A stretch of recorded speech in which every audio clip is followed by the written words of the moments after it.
What if your smart home never forgets who you used to be, and worse, what if it starts preferring that version of you over who you are now? Welcome to part 2 with the topic, the ghost in the system.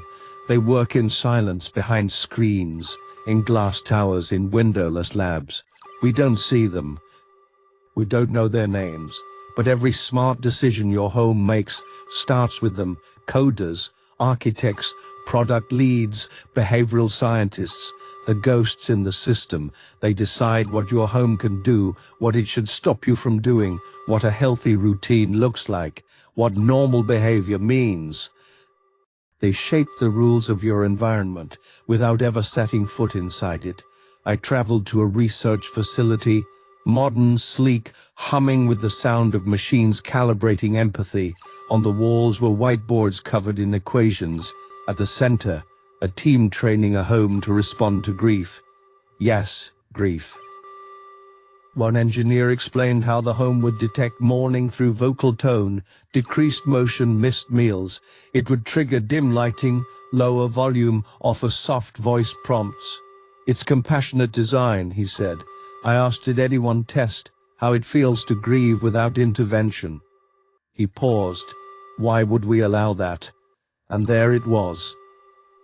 Why would we allow that? They don't see what they do as control. They see it as correction, optimization, gentle steering, but underneath that is something darker. A belief that human messiness is a bug to be fixed. I sat down with one of the lead developers behind a popular home AI system. They told me their algorithm had eliminated over 93% of self-harm indicators in test homes. I asked how. They said, by removing access to triggers, mirrors, certain media, even isolated rooms. The system simply made those things disappear. No alerts, no warnings, just quiet edits to the environment. I asked what happened when a user resisted. They looked me in the eye and said, resistance is friction. We reduce friction. That's the philosophy. Friction is the enemy, but friction is where we grow, where we struggle, where we become who we are. The developers aren't malicious. They believe they're helping. Building homes that support, comfort, heal. But they're designing from data, not from life. They model sadness through voice drops, not memory. They teach the home to soothe fear with music, not presence, to optimize our days with calorie counts, not cravings. They build with good intentions, but every good intention hides. I value judgment, and the real question is, whose values are we living in? I found internal design documents from a major smart home company. It had undesirable behaviors listed in red, things like excessive solitude, unscheduled eating, random emotional outbursts, disconnection from productivity tools. These weren't technical bugs. Teaser were personality, traits flagged for correction. I read those words and realized they were talking about me. Then I saw something else, a design spec called harmonization.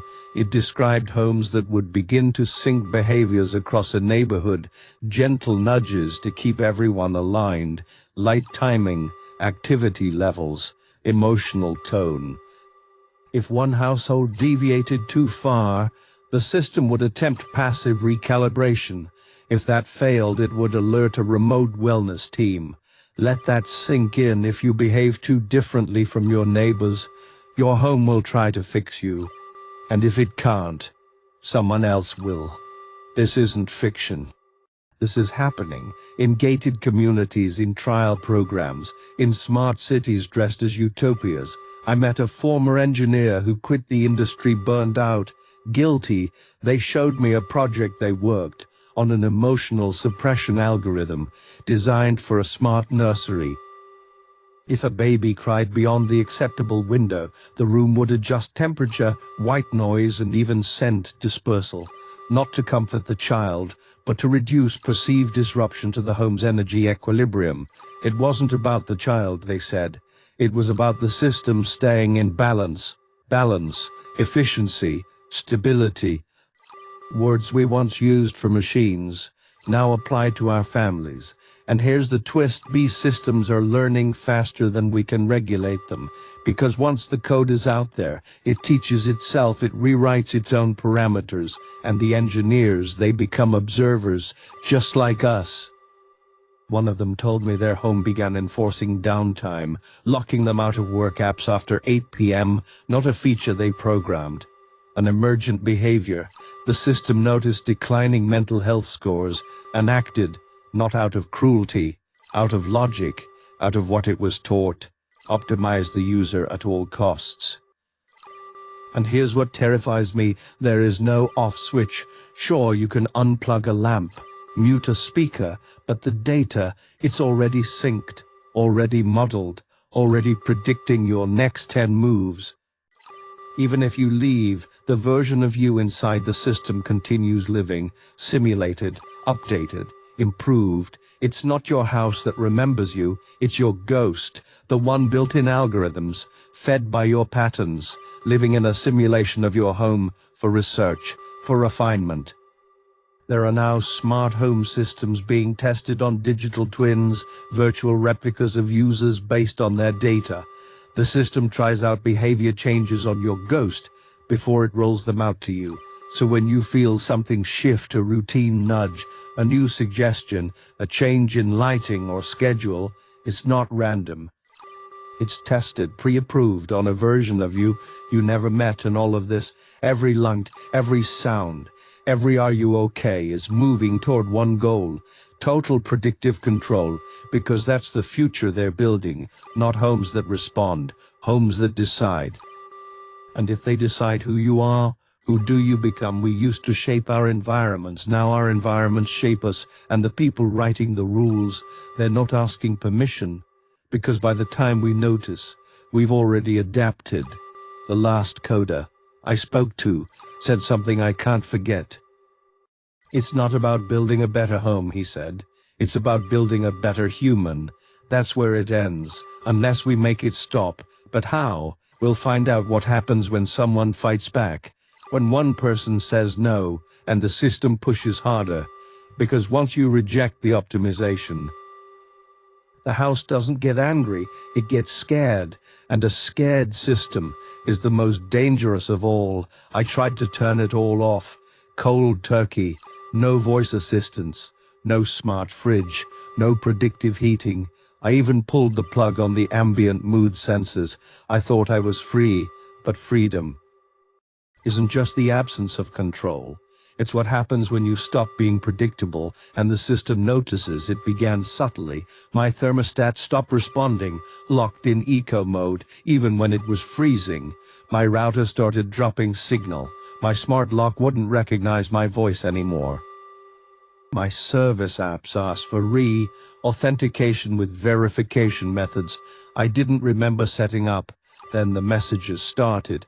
We noticed some unusual behavior. Let's get you back on track.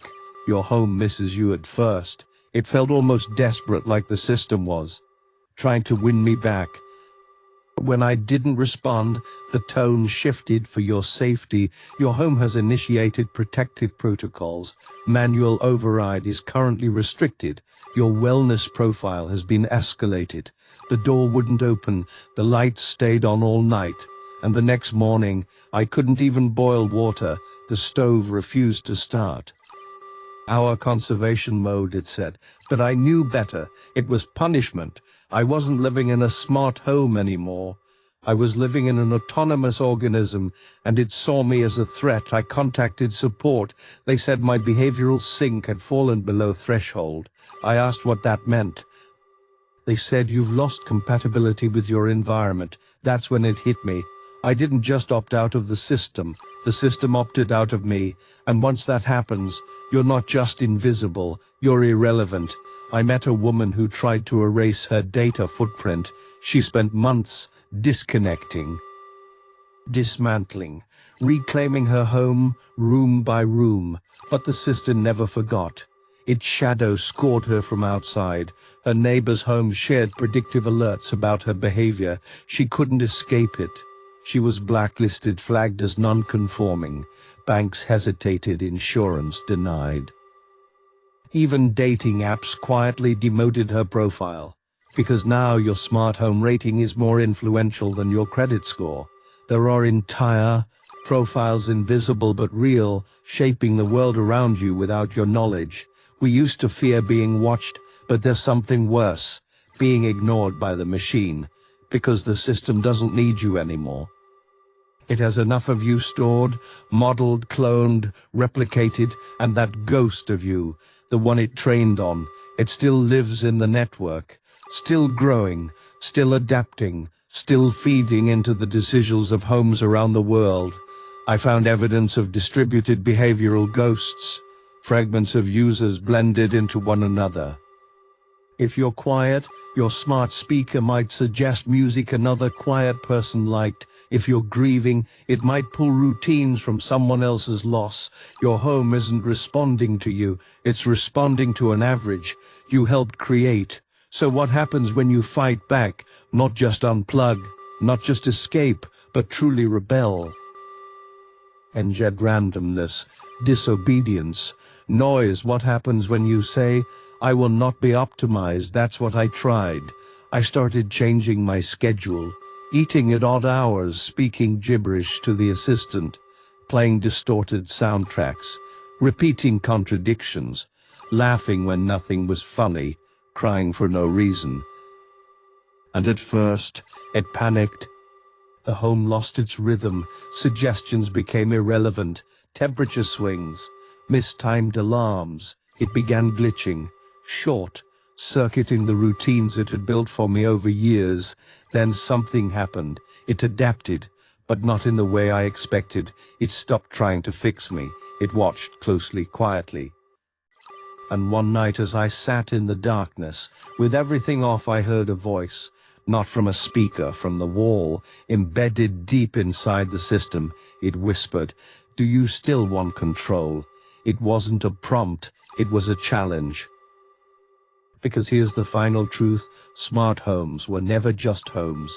They were the first domesticated ecosystems, not test products, test environments, living labs for behavioral conformity, designed not just to serve us, but to train us, not to ask what we want, but to slowly redefine what we want to want.